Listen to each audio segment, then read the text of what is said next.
Hello, my name is Jason, JROCK Houstion, and you guys are listening to an interview being done for Chaotic Riffs Magazine, which you can find at www.chaoticriffs.com. And tonight we're speaking to my good friend, guitar player Scott Allen from the Scott Allen Project. How are you doing tonight, Scott?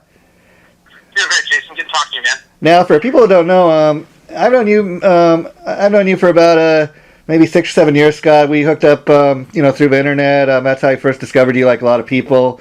And I gotta say, like your first two solo albums from the band, the Scott Allen Project, I felt were really, Joe Satriani. Really, you could hear a strong influence from him. And on this latest album, you sent me Scott Allen Project's latest CD, which is just simply titled 3. I noticed a bit of a progression that there's a lot more different influences on the songs throughout the album. Is that something that you set out to do when you went in to record these songs? Partially. I mean, it's a lot to do with kind of where my head's at and what I'm listening to these days. Yeah. A lot of the songs that were on my first album, What Lies Beyond Words, are songs that I had written, for, I think I was GIT when I wrote a lot of those songs. Yeah. So they kind of were reflecting more where I was at that point. And then from the Blind Side, which is my second record, I was coming out of kind of a period where I was playing a little bit more pop influence. Yeah, yeah. So some of the stuff had kind of a pop edge to it. That's kind of where I was. With this new album, I'm definitely more in the headspace of progressive metal, kind of more over-the-top kind of stuff. I've been listening to some really heavy stuff lately, like Testament and Megadeth. Oh, wow, and that sort of filtered through with some of the more heavy stuff. And I've just been, really inspired by guys like Jeff Loomis and more neoclassical players of late. But it's funny, actually, a lot of the tracks on the new record are pretty old ones, too. Like, for instance, My Aching Head, I wrote back when I was in GIT back in the late 90s. Wow. And The Texas Way I wrote at the same time. So some of them are still older tunes that are working their way in, and some of them are newer. I definitely like, when I try and make a record, I want to make it pretty diverse. I like to have a little bit of everything. There's some ballads on it, there's some straight ahead rockers, just really heavy and crazy and intense. Yeah, I mean, I always want to kind of mix it up. You know what I mean? I gotta say, all 10 tracks on the new CD 3, they really stand out. There's not like one clinker on here. It's all killers. They say no filler, but a couple of the tracks that really stand out to me is, like you mentioned, The Texas Way. That's kind of a different. You want to talk a little bit about that track? What inspired that? Yeah, actually, I wrote that at the library at GIT. I was practicing one day, and I started playing this riff that sounded very ZZ Top, sounded very Billy Gibbons, and I loved it. I've always been a big fan of ZZ Top and blues rock for sure. And so I wrote that, and I fleshed it out, and then I would say that song really reflects more of my blues rock, kind of classic rock influence. Okay. I didn't do a whole lot of over the top stuff on that. It's very straight ahead, Billy Gibbons, Jeff Beck, Eric Clapton influence on that tune. Yeah, I can definitely hear that. And another one I liked, which is kind of a softer, like I wouldn't necessarily say a ballad, but it's got a beautiful beautiful melody going through it. Talk a little bit about that track. Which track? Dreaming. Oh, sure, yeah. That's actually gone through kind of a metamorphosis. It started off as a very different kind of tune. I wrote that probably around 99, 2000. Its initial incarnation. Okay. And I was thinking I was going to make it onto A Lies Beyond Words. And then as I got to the point where we were trying to decide which songs were going to make it on that album, which ones didn't, I felt like What Lies Beyond Words already had enough kind of ballads or more melodic songs on it. It needed something a little more heavy. So I kind of put it aside, and I was really glad I did, because when I came back to it, I was able to write a much better melody to what I had originally. And then, it really and then kind of, now that it had a chance to sit on the shelf and kind of percolate for a while, I got it really where I wanted it. You know what I mean? Yeah, and then I love all the tracks, but probably my third favorite of these has to be Echoes of Eternity. Talk a little bit about that, because that's a great way to end the album, I felt. Yeah, that's a very, very melodic song. It's pretty deep. I was definitely trying to go for less is more in terms of the guitar playing on that track. It was more just about finding a great melody and just letting it kind of breathe. And it's more of an atmospheric track. It's not really so driving. It's got kind of got some ebbs and flows, but it's very atmospheric and melodic, and it's sort of, I think it's a kind of a good, like, almost meditative way to end the album. And it's to me, when I listen back, especially some of the solos, there's a lot of Jeff Beck influence on those, which is funny is I never can tell when I'm recording it. I just know I like that or I don't like that. And then later on, I'll listen back and like, oh my God, that's very influenced by this artist or that artist. You know what I mean? I wouldn't say it sounds like Jeff Beck, but it's influenced by Jeff Beck. Of course. On that particular trend. And now let me ask you: it's been quite a while since you released any new music. Was there any reason for that, or are you just kind of a perfectionist and don't want to release anything that you feel it's really ready to go? Well, actually, it's more about just having my hands in so many other places. Yeah. There's a time between the last album and this album. I did a lot of live stuff, just a bunch of that. Plus, I started working with a company, Truefire, doing online instruction with them. So I did 3 workshops for them. I did a DVD for them in that time period, and then it was writing, trying to have the songs in place, and then another thing would come up and sort of interrupt it. And then we gotta go out to some shows. All kinds of things kind of came up and kept pushing it off, and then finally, like the middle of last year, I just said, we're gonna get this out this year. I'm not gonna do anything, do live shows. I'm gonna clear my schedule. We're just gonna do this. You know what I mean? Yeah. And then we got that done, and you're right. I look back, it doesn't feel like it's been that long from the blind side, but it has been like 5 years. Yeah, it's hard to believe that much time has passed now. Now the last album I know you produced yourself, and I see on this new one you co-produced it with your drummer Tom Frost. Talk a little bit about that. Was it hard to let somebody else come in and share the production duties with you? No, because I've known Tom for 20 years. Yeah. I mean, he and I had played in 3 different bands together, and he did the first album with me as well. Yeah. So the first album was produced by Frank Hanna Tesla. Yeah, of course. So I defer to his obvious experience, and I just learned as much from him as I could. And the second one, I didn't have Tom play on at all. The third one, Tom was really interested in getting back into it, and he has a lot of great production ideas, and he's a very creative guy. And so, I always go by the philosophy of he's smart enough to take good advice. Yeah. So if he has some great ideas, I'm going to listen to him. Both in terms of arrangements, he's also a very, I would think he's a very difficult guy to please. And so if you do something he likes, it means you're on something. And so he's a good leader too.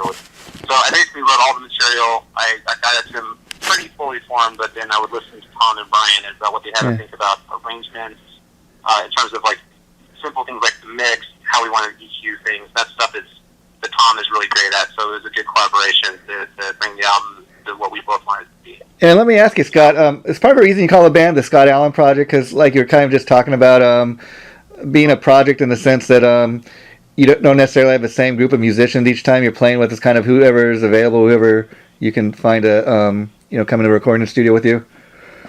Well, it's usually Brian Kenny is play bass on everything I believe. Okay. With the exception of the compilation stuff, he plays bass on those tracks too. And then Tom, it's just a matter of just like most musicians, we all have a bunch of other things going on. So if Tom is playing with other artists at the time that I need to record, just kind of it's more of a scheduling thing more than anything else. And gosh, like I said, we played together for 20 years off and on, and it's one of the things that when our schedules line up, we just kind of make it happen. And this time it worked out perfectly. And there's a definite musical chemistry between myself, Brian, and Tom. Yeah. So I definitely feel like it's the band as much as it's my name. Yeah. It's definitely a band vibe too, And so, do you have plans to tour behind the new album? That's gonna have to. Yeah, we'll definitely do some shows, probably West Coast, and we'll do that probably over the next few months, probably through the summer, and then we'll see what happens. It's just a matter of, if the booking agents worldwide are interested in having us come play, we'd love to come play. So it depends on how things come along, but we'll definitely do some West Coast dates. And I'll do some clinics for sure. Yeah, that's still in the works at the moment, though. Okay, and you'd mentioned like you'd work with Frank Hanyon, the guitar player from Tesla, on your first album. He was your producer, and most people know him from Tesla. But I was curious, are you surprised at all at how he's successfully been able to branch out as a solo artist? He just recently put out a new solo album, and he's just as gifted of a singer as he is a guitar player.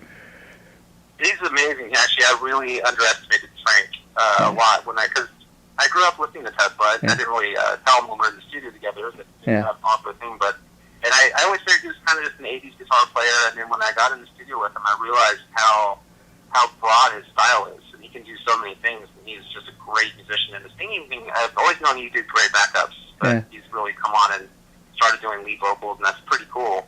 In fact, a good friend of mine, Billy Rainey, has been playing guitar in his band for many years too. Oh, okay. I mean, if you're from Northern California and you play rock music, you're going to come across Frank Hannon at some point. He's pretty big in the area, so it's one of those things that he is just amazing talent. Frank Hannon's incredibly talented. Great, nice guy too. And now, you're telling me last year that in addition to working on this new CD, you just put out a 3 by the Scott Allen project, that you were also working on another band where you're trying to get a singer. Is that something you're still working on? Yes, it is. It's just, like I said, last year I had to clear the debt and say, okay, we're going to get this next Scott Allen project figured out. That's going to be the first priority.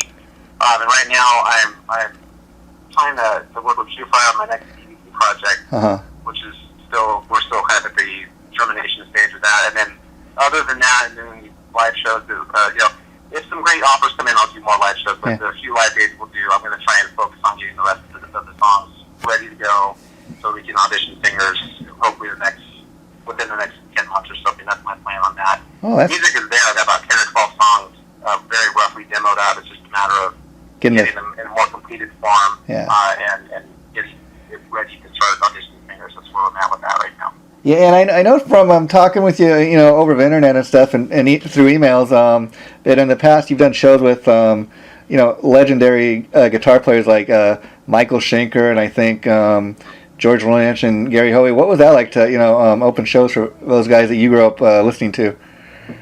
Oh, it was great, especially George Lynch. He was probably, of all the guys that I've done shows with, that was him and Steve Morris were probably the two guys it was the most exciting to play with, because George Lynch especially was a guy that I just idolized when I was a kid, and to be able to open the show for him is pretty impressive and pretty almost surreal in a way, because I just respect his playing so much. And Steve Morris in a similar way.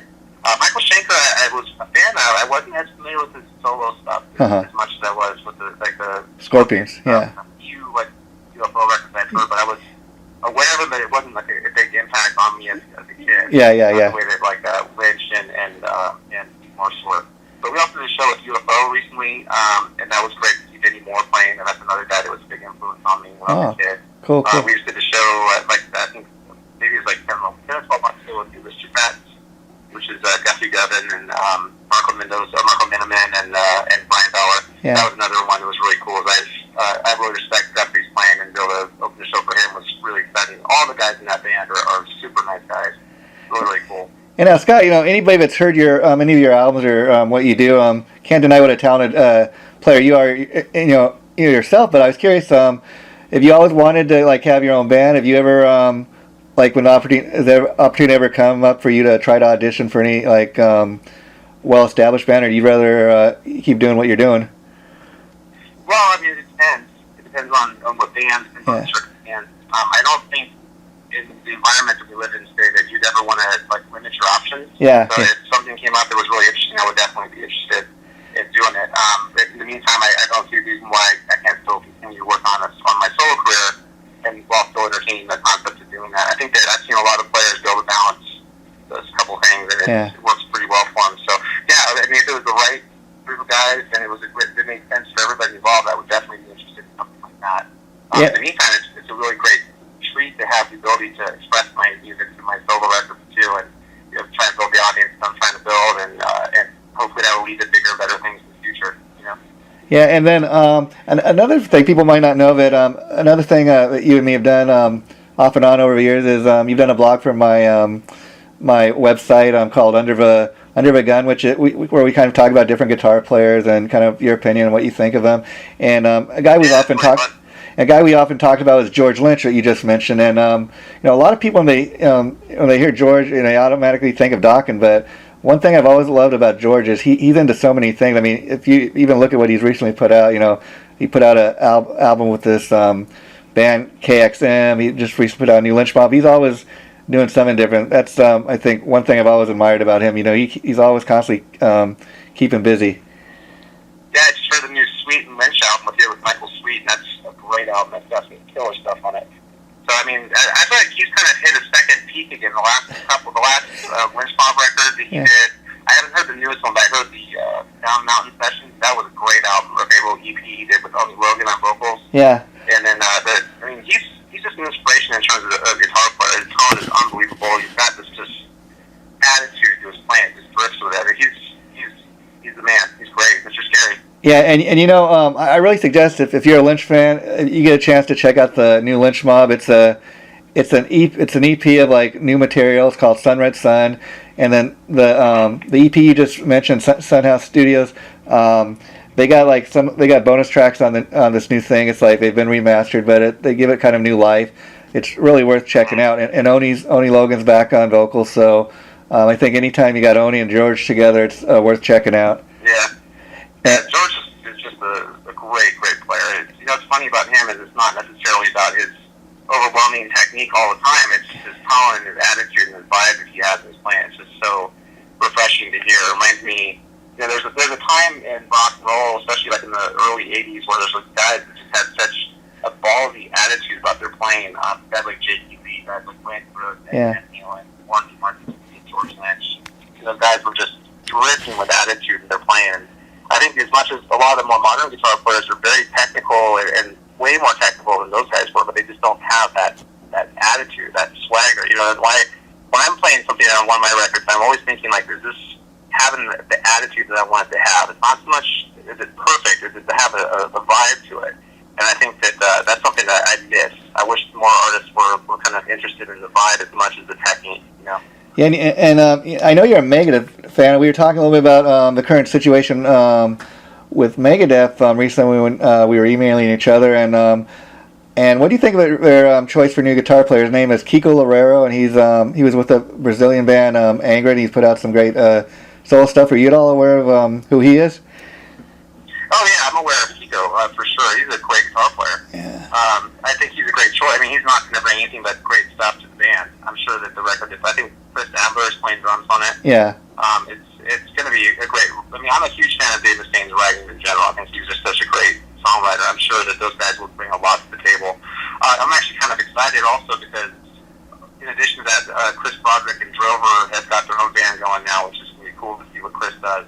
Yeah, and then to stay within this format of Megadeth, I'm pretty excited to see what he does without any kind of leash on him, if that makes sense. Yeah, and then such a monster. Yeah, and Dave Mustaine, he's always had a real eye for all the good, all the lead players he's picked over the years, and another group of guys, former Megadeth guys, I heard got a band together is the original guitar player Chris Poland, James Lomenzo, the bass player, and I forget who else, but there's a third guy, but Nick Menza, yeah. Yeah, Nick Menza's in that band too. Yeah, that's gonna be pretty damn interesting to see what those guys do too. Those are great players, all of them. So. Yeah, I mean, if you think about how much talent has gone through that band, people don't talk about Jeff Young very often either, but he was also a great guitar player who did the So Far So Good So What album. Yeah. Those guys are, it's incredible to think about how many great players have played in Megadeth. And I think it's a testament to Mustaine and how, he's able to keep it going in the same direction with a whole different cast except for David Ellison. Yeah. The whole time. It's pretty impressive. I think it's a testament to his talent that he's able to do that. And in fact, those great players that keep having the guys who just got in the band for this new album are monsters, so I'm sure they'll be great. Yeah, another guy I want to get your opinion on, I know you're a bit of a fan of, is Jakey Lee. I was curious if you'd had a chance to check out his new band, Red Dragon Cartel. What do you think about their dude, I love Jakey Lee. He's probably in my top 5 favorite guitar players of all time. I love the Ozzy stuff, but I'm a huge fan of Badlands. I thought Badlands was so kick-ass, and I was bummed when Ray Gillen died and realized there wasn't going to be more Badlands. Yeah. But yeah, I checked out Red Dragon Cartel. It was really, really good. I thought the songwriting was there. I thought the riffs were there. I wish it had been more guitar-centric than it was. I have a feeling that it's trying to be kind of more modern. But I liked it very much. I think hopefully on the next record we'll let it kind of breathe a little bit more and have a little bit more time for the guitar to really do its thing. But I mean, anytime you can hear Jake playing, it's a good time. Yeah, I'm glad after 20 years he finally did something. Like you said, I think I really expected a big thing with Badlands. I mean, him and Ray together, they were just a dynamic duo of that band, and it's a shame that it ended, the way it did with Ray dying. Well, they put out great music. Yeah, I mean, their music was they didn't fall down on the job in terms of writing great stuff. They definitely wrote great music. Yeah, but, it seems like the label didn't really know what to do with them. It seemed like right when they were starting to come off of Voodoo Highway and start getting the next record going, the kind of grunge thing started coming in, and then everyone kind of lost their way, and it's just unfortunate what happened, because the guy is so talented, such a great songwriter. Listening to those riffs, I mean, nobody writes riffs like Jake. Yeah, again, that swagger, it's amazing. And I think with Red Dragon Cartel, I think what they need to do on their next album is kind of present like more of a band effort, if you know what I mean. Because on the debut album, as great as it was, they seemed like there's a lot of like guest vocalists, and it seems like the one thing they've been going through lately is a lot of lineup changes. They've been through 3 bass players. The singer recently left. He's been replaced kind of a no-name guy. So I'm kind of interested to see how they develop on their next CD. Well, I'll tell you, as long as Jakey Lee's playing guitar, I'll be playing it. So, Yeah. Whatever he's doing, I want to hear more Jake before he decides to hang it up, because he's got a lot to offer. He's a great player. If you've seen any of the live stuff, live like YouTube videos over the last probably 3 or 4 months of the shows they did, he's just gotten better and better and better. His chops are right back where they were. Really excited to see what he does now that his technique is back up where it was. Because he's just a talented guy. It's always a shame when extremely talented people don't put their music out and don't let the rest of the world appreciate what they can do. Like these guys who are, first thing that comes to my mind is Jimmy Page, because he hasn't really put anything out for a very long time, and just, Jimmy Page, he needs to share his gifts with the world. It's kind of almost like an obligation, if you ask me. They're that talented, you have to do that, Yeah, and Scott, like I said, you and I have done this blog called Under the Gun for the last several years. I was kind of in preparation for this interview, looking over some of the stuff we've done, and right from me, I got one we did quite a number of years ago, and it says Scott Allen's top 10 most influential albums. Number 1 on that, well, it says in no particular order, but number 1 we have Van Halen, 1984, and you said here, this is the album that made me become a musician. Eddie Van Halen is a god and will always be one. So what was it about that album that really made you want to pick up a guitar and become a musician? The fact that one of your top 10 most influential albums is Van Halen's 1984. You were telling us how that album made you really want to become a musician. Yeah, and the mastery of Eddie Van Halen, it's just hard to argue with. It was overwhelming as a kid to see him play. I just thought it was like a wizardry, and I had to figure out how to do it. Really, the next day, I went out and got a job house sitting in my neighbor's house so I could afford an electric guitar. I haven't looked back. It was pretty life-changing to be able to see that. It's just like, oh my God, I've got to be able to do that. And wow. It's funny, every time I think I'm getting really clever, I'm learning really sophisticated music, and Van Halen was something that, when I was a kid, was interesting. I look back and listen to Eddie play, and it blows me away all over again. It's just amazing what he's able to do. He's one of those, extremely gifted people. He's kind of like, Michelangelo or something like that. He's like one of those just one in a billion kind of players. And, it shows that in the longevity of the band. If you look at the band now, a huge part of why people are buying a ticket to go see them is just to be in the presence of Eddie Van Halen, which is pretty amazing. Yeah, and the really amazing thing, what a talented musician Eddie is the fact that, I don't know if a lot of people are even aware of it, as talented as he is, he can't read a lick of music, but, look at what he's able to do with those hands. Sure. He's the kind of guy, it's funny, he's trained in a different way, though. He doesn't think in terms of modes and harmony. He just can inherently do it. He's, like I said, like a one in a billion. Just, the hand of God just reached out and said, you will be great. He's just one of those guys who's just so inherently, freakishly off the charts talented, that he just changed everything. If you look at music before Van Halen came out and music after, it's very clear that he completely changed the landscape of music. So guitar playing, obviously, too. It's just, there's not even an argument to be made that he didn't. It's pretty amazing. And then everybody who came in his wake was trying to catch up to him. So let me ask you, you're a guy that, like you were mentioning earlier, you went to GIT, so we're talking a guy that is a little more maybe technically trained. When you go in the studio to record, is that something that always affects how you record? As far you think is this technically precise, or when you record a song, is it more about does it feel right or does it fit the song? It's really a combination of the two things. I think music theory is sort of like a guideline. You stay by that, and then when I write stuff, if I'm writing a riff or writing a song or a melody, I try and keep that part of my brain out of the mix. I just try and listen for what I want to hear in my head and make that happen. And then when it comes to something like doing a solo or like a secondary